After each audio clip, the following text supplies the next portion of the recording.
হয়েছিল কি?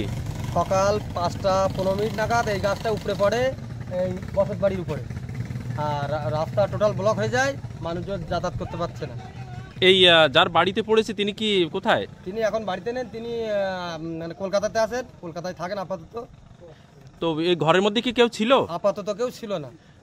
যাদের ক্ষয়ক্ষতি কি রকম? ক্ষতির পরিমাণ কম, আসবাবপত্র টুকটাক হয়তো ভেঙেছে, তাছাড়া এমনি আর টালি ভেঙেছে, পেপার দেওয়া ছিল, পেপারটা ছিঁড়ে গেছে। আপনার নাম? আমার নাম হান্নান মোল্লা।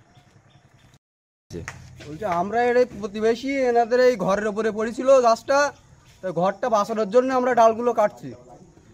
আপনারা কখন দেখলেন? ও 5:30 নাগাদ। মানে রাত্রে পড়েছিল না সকালে ভেঙেছে? সকাল। কি গাছটা কি নষ্ট হয়ে গেছে গোড়া? হ্যাঁ, গোড়া তো নষ্ট হয়ে গেছে, গোড়ায় মাটি নেই। এনারা কি বাড়ি থাকেন? এরা বাড়িতে থাকে না, কলকাতায় থাকে, রিক্সা চালায়। খবর দেওয়া হয়েছে তাদের? খবর দেওয়া হয়েছে। এখানকার পঞ্চায়েত থেকে কি মানে কেউ এসেছিল?